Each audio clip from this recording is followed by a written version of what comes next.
Welcome everyone to the Writing the Annual Report webinar for AQUEP. So thrilled to have all of you joining us this afternoon, Eastern time. I know you're across the nation. So um, yeah, again, this webinar is being recorded, so you will have access later on, and especially for those who are unable to join us, they will have the opportunity to access this webinar as well. If you have any questions, please feel free to put them in the chat, or if you don't mind holding them till the end of the presentation, I think we will have plenty of time for Q&A. So here we go. I'm going to go ahead and get started for the presentation part of this webinar. Okay, so here is our agenda. Just a quick welcome again. Just so thrilled to see all of your faces, and I can't believe it's October, but hey, today is our opening of our annual report submission. Last year, someone submitted the annual report October 1st, October 2nd. So let's see if anyone beats that record this year. But yeah, so thrilled to have you here, and hopefully we can get all your questions answered. And as I mentioned earlier, if you have any questions are not answered at this webinar today, please feel free to reach out to me or any of your AQUEB liaisons. We are happy to help in any way we could. Okay, and just really quick, the purpose of the annual report is a mechanism for public assurance, right? And the requirement is that for you will need to publicly post your part one of the annual report, and we'll go into those different parts in a minute. But just know that you're required to post them in an easy access way on your main page, your school's main page, preferably within one or two clicks, then people will see that. And I will go into a little bit more if you have any questions. But the other part is the annual report is really for you to kind of be proud of what you have done this last year, to brag a little bit, especially knowing that this is a public facing part of it. It's a time for you to kind of tell your stakeholders and your constituents, hey, see what we have done this year to continue to improve, and we're proud of our work, right? That as we were designing the annual report, that was one of the important things. How do we make sure that this report is just not a boring compliance, right? How do we utilize this report in multiple ways? And stakeholder engagement is one of the ways that designers of the annual report have really clearly pointed out this should have that function. Okay. And you would also, in the annual report, continue to update about your growth, your improvement, and what kind of innovation that you've been thinking or trying. Again, goes back to that bragging. But on the a little bit boring side, on the kind of compliance side, is that AQUEB needs to know that you as a provider continue to adhere to your to the standards of 1, 2, 3, and 4, right? So you continue to work on your completers and candidate performance, as well as your program capacity performance and your engagement with your partners. Okay, and as I kind of briefly mentioned, right, AQUEB, the annual report was designed by a group of users at the very beginning. We, like everything we do here, we had a working group. People came together to kind of think about, on top of what SHIA has required AQUEB to report, what else could we do to make this annual report more useful, right? So they thought about what information should be in there that's worth of sharing from to the partners, and what kind of framework should we have it so that we can continue to support program growth. Yeah, and that's why you will see, for those of you who have done annual reports for the last couple years, you will see that annual report really has not changed it very much from the first couple after the first couple years. We kind of make some adjustments and updated that. Last couple years we haven't done anything, but this year, because of what we are seeing from last year's reports and from what the accreditation commissioners in making decisions, what they're seeing, we have added a couple of questions in our annual reports, and I'll go through those with all of you as well. So the annual report, it's we try to kind of make sure it's a living document, kind of reflects what's going on. Okay. And before we start, I want to make it very clear, right? Um, you have all, or at least all of you who are the primary contacts, or your primary contacts have received an email communication from me early on to say, hey, you either have to do annual report or you either have to do an annual update, right? So when you get into, and we will talk about the accreditation management system a little bit, but when you get into the accreditation management system, everyone will submit an annual update. There are some questions about the completed numbers, the enrollment numbers, and licensure recommendations. And for those of you who are going to work on annual report, those are the first three questions of your three. You just pull that right out and put it there. But and the uh, annual report, and if you are accredited prior to January 1st of 2025. So anyone who is accredited last year or prior to that, you are required to submit an annual report. If your commission meeting, your decision is made after January of 2025, you are not required to submit an annual report. Rather, you will just do the annual update portion of that AMP. Okay. Um, and I would just say that even though some of you may not be required to complete an annual report, all is welcome, and I read all of them and try to respond.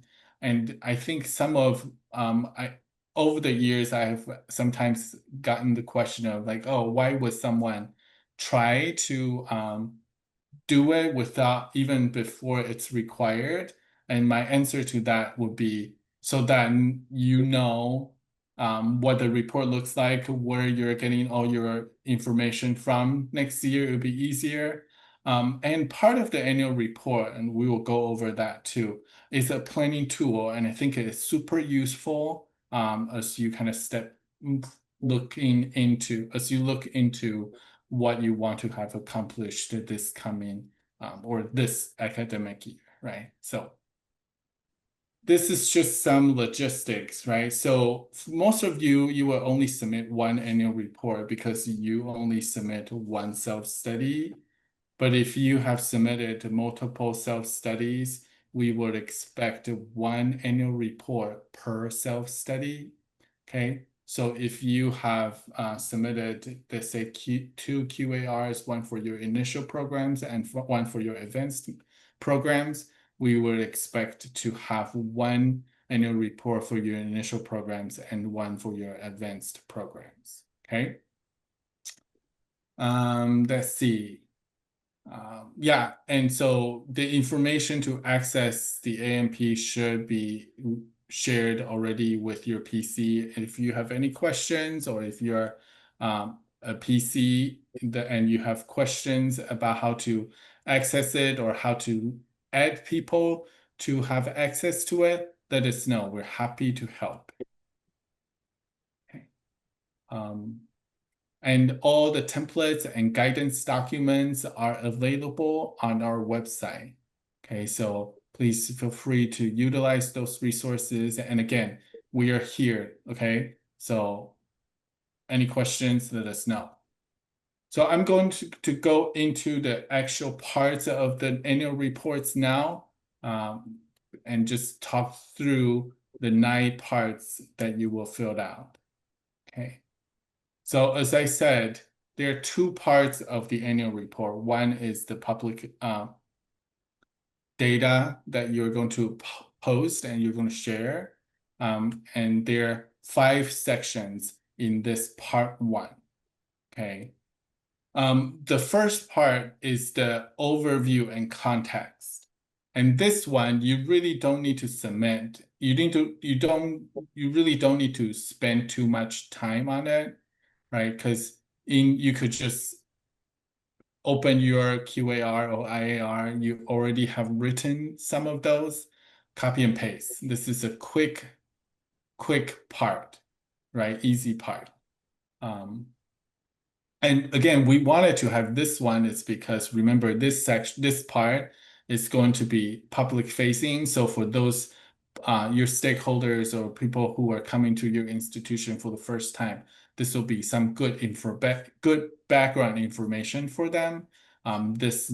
You don't have to spend too much time on this. Just reuse some of the information you already have. That will be sufficient. And then the second part is the enrollment and completion data. And you should, when you see this table, it should be pretty familiar, right? This is your program specification table that you have completed in your self-studies. And so if you have not added new programs or discontinued anything, it's again a copy and paste only with the completer and enrollment number updated for the 24-25 academic year. And you will define what that academic year start and end.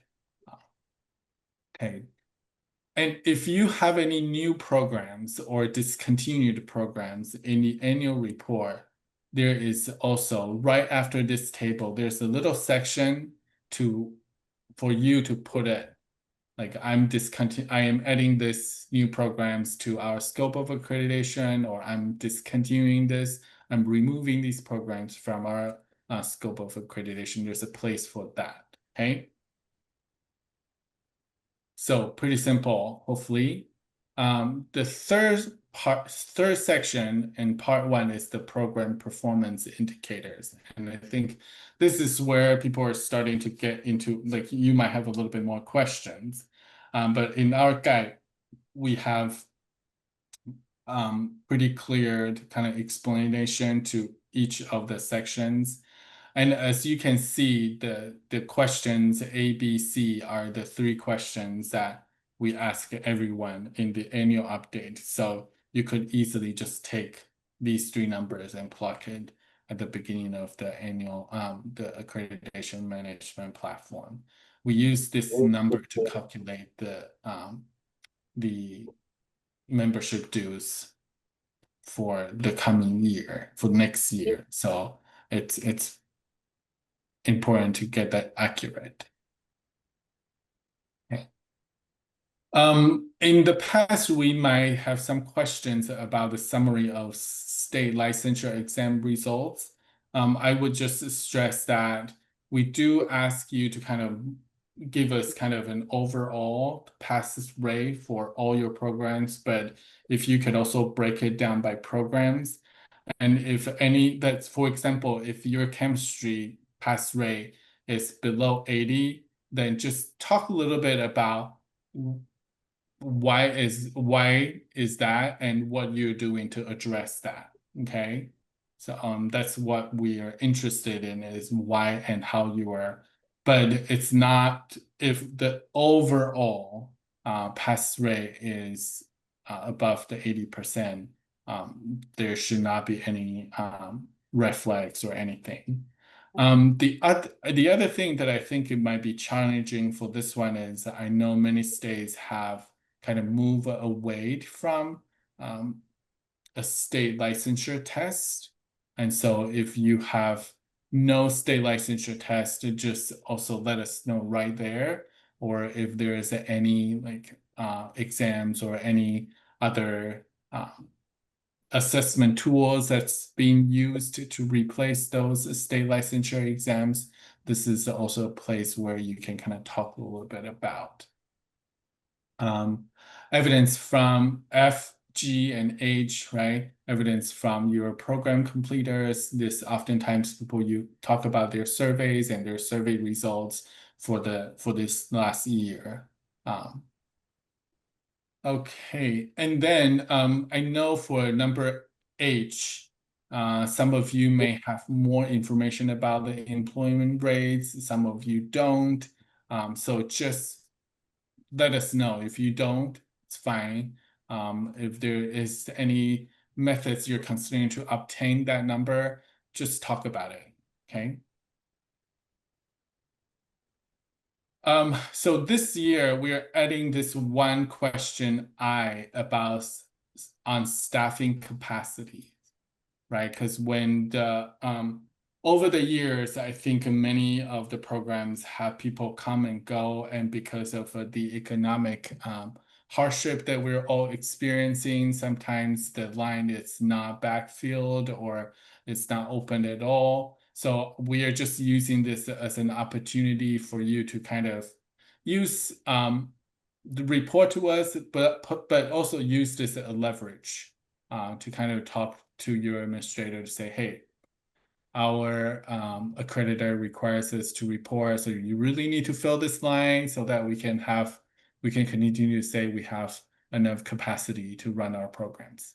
Okay. So but yeah, so if there's not a big change, this response to this question should be pretty simple. So that's the new question about the capacity, about staffing. Okay, so now that's the next section of part one. Section 4 is the candidate academic and performance indicators. In this section, we are looking for each of standard 1 and 2, we're asking you to report 3 to 5 measures and to talk about the criteria for success of those measures, so those assessments, and how your candidates are performing on that for the year that you're reporting. So for example, if I am reporting, one of the measures I'm using is my performance assessment. My expectation is that they all get 75%. Right? And then for the column 3, I will just report, okay, so out of my 50 candidates, X amount of them are performing, or all of them are performing above 70%. Pretty simple, pretty easy.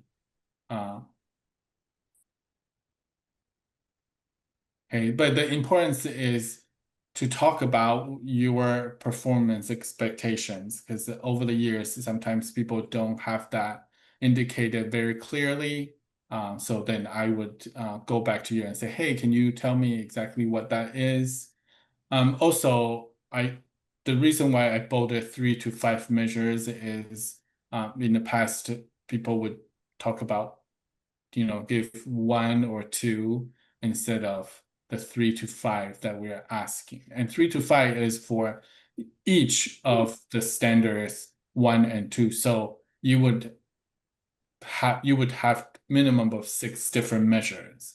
And the point of this is really if you put them all your measures in a cycle, right, over the time that you have to do the annual reports, then you would have an opportunity to look through all your measurements and make needed updates and whatnot. And if you have new measurements, which I think some of you might have, especially when you start to addressing the 4 new aspects of the 2025 standards and aspects, I think some of that could start here.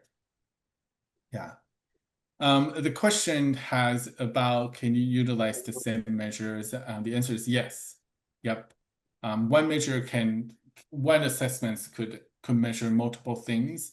I would just assume that within that tool, you would be able to disaggregate and focusing on the thing that you're assessing, right? So that's. And then section 5 of part 1 is simply just notes on progress, accomplishments, and innovations, right? This is a narrative form to talk about what you have done last year. And for those of you who have submitted your annual report last year, this is actually a really good place to kind of think to report your achievement on section 6, right? Because section 6 talks about what are the priorities, goals that you're going to set for yourself for the year. And we'll go there in a minute for those of you who are submitting annual report for the first time. Okay, part 2 of the annual report. Again, part 2 of the annual report has 4 different sections. Okay, this part of the annual report you do not need to post publicly, but a lot of people do, and some don't. It's up to you. You could decide. But this is more about for your planning and for your own record keeping.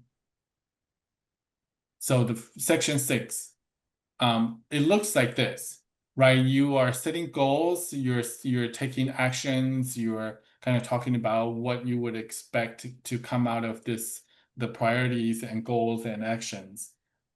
And this is why I was saying, right, so when you set goals for this year, next year you could report on this, right? And so there is also a new question to this section. So at the bottom of the goals, you will see a question box about, we're asking you to summarize your work in 24-25 academic year to investigate your data quality.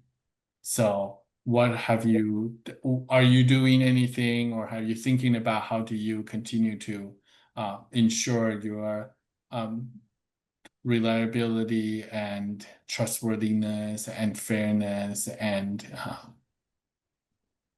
okay, and section 7 of this part 2 is if you have a concern or a condition when you receive your accreditation commission decisions, this is the place where you would address or you would talk a little bit about that. More specifically for the concerns, because when you this is the only place that you would kind of address concerns if you had any concerns from the commission, and then the staff will work with you and you would just resolve concerns through the annual reports. I know for the conditions, you would talk briefly, but I know usually when someone has a condition, the accreditation commission requires a specific report. And so a staff member should be in contact with you for that as well. Okay. Yeah. Okay. So sections 8 and 9. Sections 8 are anticipated growth and development, and section 9 are regulatory changes. Anything that's changing in the state at the state level, please let us know. This will inform our work as well. So, okay.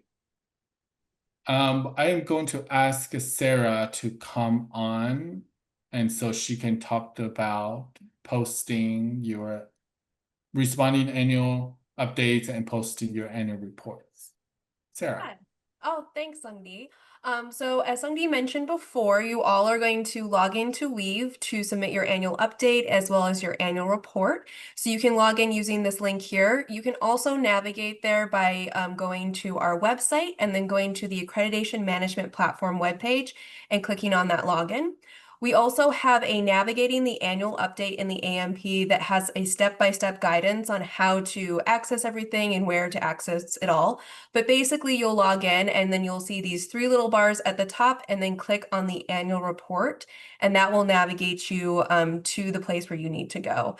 And just so you all are aware, only program leaders, or as we call them, primary contacts, have access to this section. So if you do have access because you're working on a self-study, you won't necessarily have access to the annual report section of Weave. So as he mentioned before, if you have more than one decision, so say you submitted two QARs, you are going to actually have two programs listed in Weave. So make sure you're clicking on the right one, that you're filling out the information for each one separately, not all in one. So you can navigate, if you click on the annual report button, it will take you into this page that will list both programs. So you can just navigate that way. If you only have one decision, it will just take you straight to the annual report to click on it. And then please make sure that you click submit on each section, even if you were not submitting an annual report. So you're only submitting the annual update, you aren't accredited by us yet.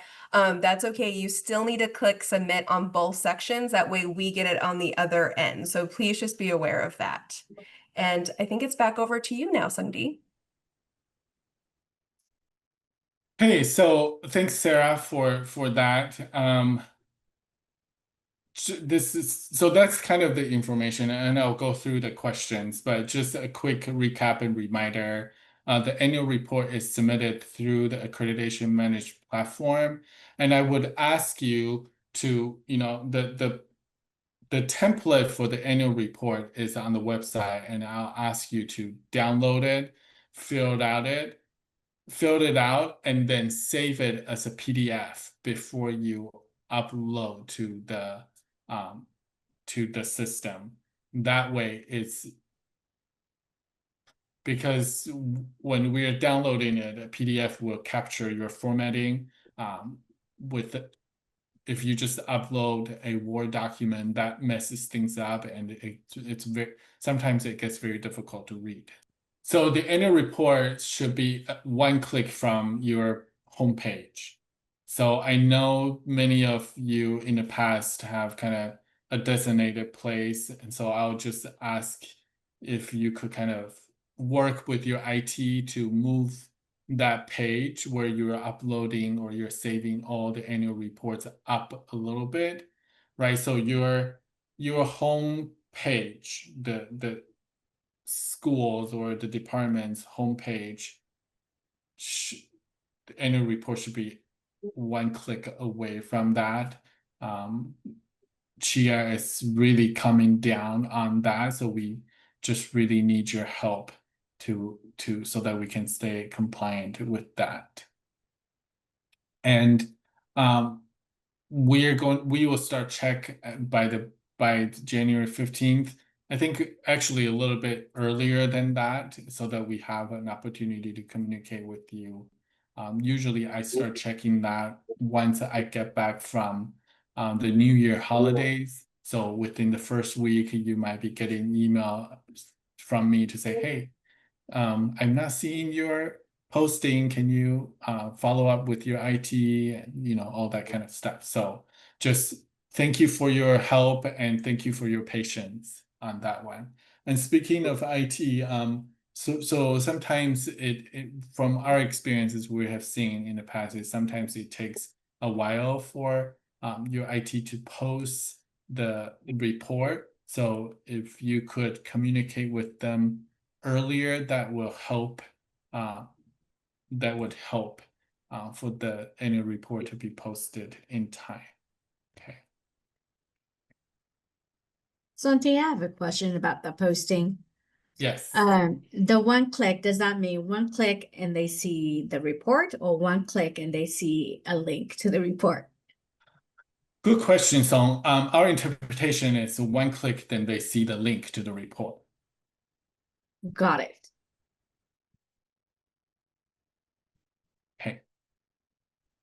So annual report responses, right? So once we received all the annual reports, I will read through all of them and to give you a response. Usually in April. Last couple years, my record is early April. I'm able to finish reading all your annual reports and then give you a response. And just again, for those of you who are doing annual report for the first time, the responses that you will receive from me is not any kind of critique on the annual report or questioning or any type of evaluative work, right? I am only simply looking through to make sure all the information required are in the annual report. And once in a while, I would say, hey, I'm not quite understand what you're saying here. Can you make it clearer? So so a lot of times is just right, if there's missing information, so broken hyperlinks, those kind of stuff. And then for those of you who have new programs or have discontinued programs, I will double check if there is a substantive change form submitted for those changes. And if not, I will reach out and say, hey, would you mind fill out this substantive change form so that we can have those changes officially recorded in the record.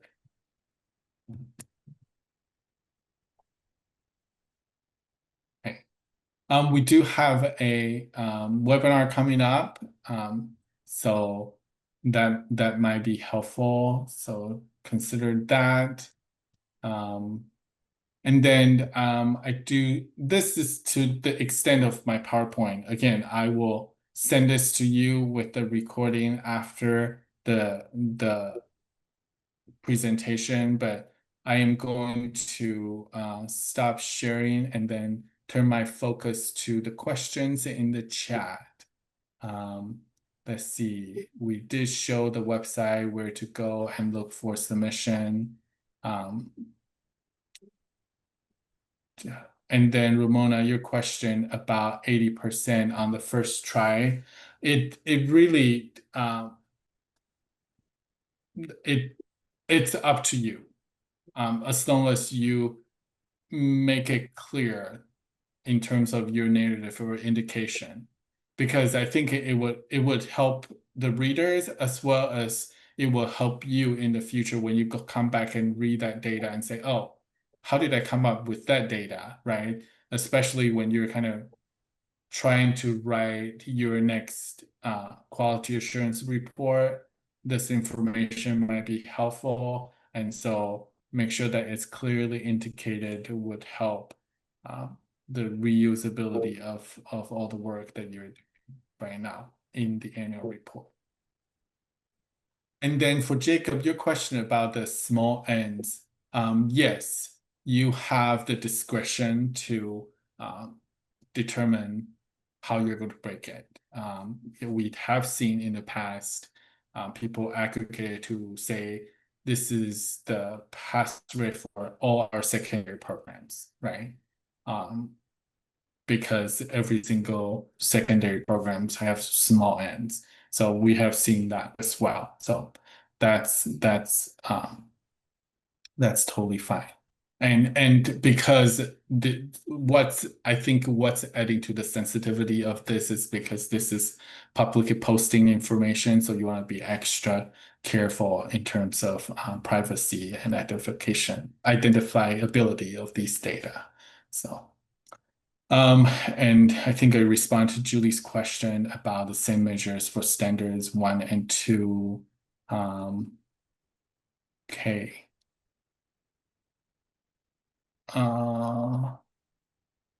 The other question is review before we I will review your annual reports after you have posted. But if there's anything that needs to be updated, I will let you know, hey, would you please make sure that you replace the documents that you have update it. I mean, you have posted on your website, so there will be a communication there. I wouldn't leave you hanging out there. So hopefully that would be helpful. Um, Oh, and Nicole, that's a really good question. One thing that I forget to mention is, right, in section 6, there are goals, there are 4 standards, but you do not need to have, again, I would say this loud and clear again, you do not need to have goals or actions for each standard. We understand in some years you want to and you can only focus on something. So only one would be fine. Only one will be fine. But if you're choosing, for example, this year I'm only going to focus on standard 1, then write a really quick and simple sentence in standards 2, the boxes for standards 2, 3, and 4. Just say, we're just maintaining our work here. We're not doing anything more, right? We're not setting, right? This is just a maintenance stage for these other standards and aspects. Okay.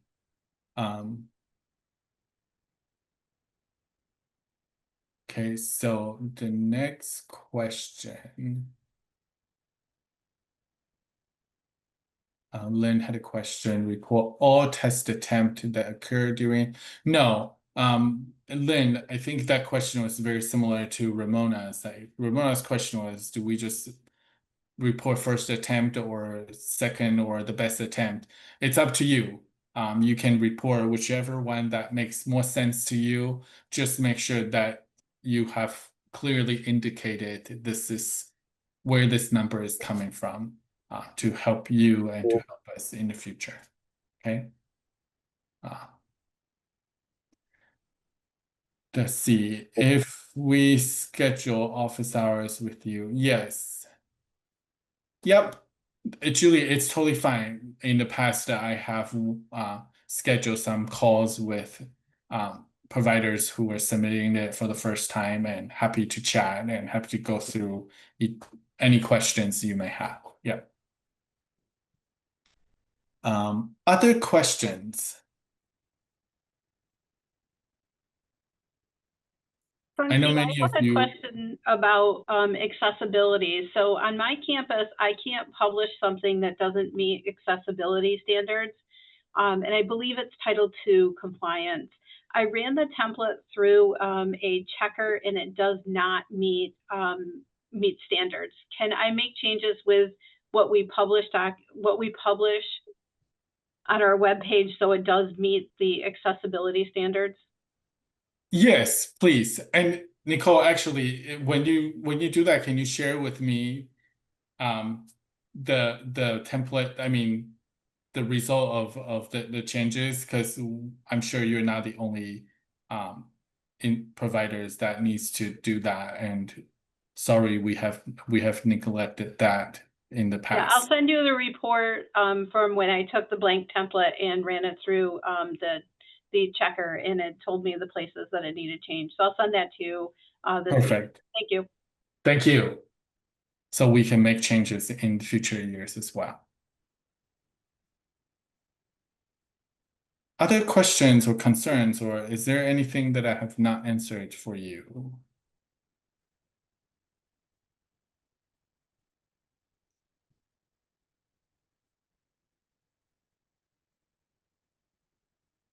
Dante, can I ask a question to the team?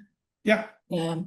We had troubles getting feedback from employers of our completers, and I just wanted to know what have you guys done to?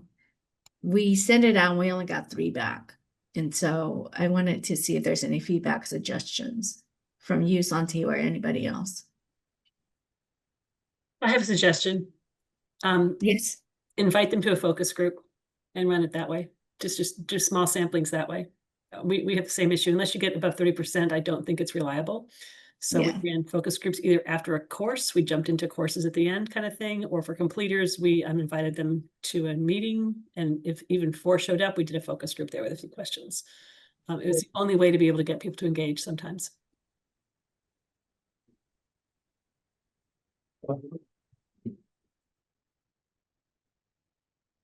Anyone else want to chime in? How do you engage your employers?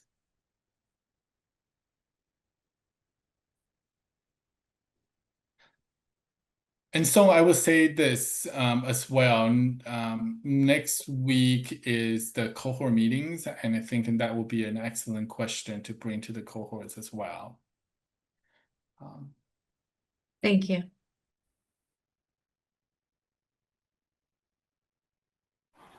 Sungti, I think I just want to clarify because we are going to use the 2025 standards for our goal setting. As long as we just notate that in the template, that would be sufficient to let you know which set of standards we're using. Yeah. Thank you, Julie, for bringing that up. Because the annual report template really is like, it's not, I'm going to slaughter this word, but it's, I can't even say the word right now, but it's not specific to any set of standards, right? So in the annual report, you could just let us know. It doesn't even have to be super clear, I think, because it's your work, right? I think what we're hoping is that in your effort to transition from 2018 to 2025 standards and aspects, you will be able to use the annual report to kind of incrementally change, right? Every time you're addressing section 4 about your assessments, and you will be like, okay, we have made some changes. This is our new, say, the criteria for success, and this is how, right? You would just kind of make sure, or in section 6, you would talk about, well, this year we're going to update whatever for standard 3, right? So that the goal is by the time you have to write your annual reports, you have already transitioned and you already have gathered some data to address the aspects and standards of 2025 set of standards. Yeah. So thanks for bringing that up. Other questions? Yes, I have a question, Sungti. Yes. This is Jake from Cortland. I'm looking at section 6, and a lot of the work we're doing right now, I think it's similar to Julie's question when I'm thinking about like action steps and outcomes. It's related to some of our actual assessment instruments and processes for each of those goals. I want to just kind of make sure that like those are acceptable goals, or if you're looking for like actual course level or programmatic changes for candidates. Yeah, good, excellent question, Jacob. No, we don't have any preset ideas of what the goals would need to look like, right? Some years you might be working more at the higher level, more comprehensively about your overall strategies or whatever, right? Some years you are going to dig in and revise one of your assessments. So it's totally up to you. It's just, we hope that's a tool to, help you with your kind of annual planning and your work tracking. So Thank you.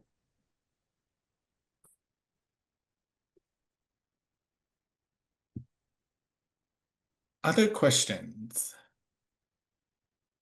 And again, if I am not clear in any way, please let me know or shoot me an email. I'm happy to hop on another conversation offline as well. Okay. If there's no other questions, I will stay on for a few more minutes, but if there's no other questions, I just wanted to say thank you for being here, and I look forward to seeing you in other places. Thank you.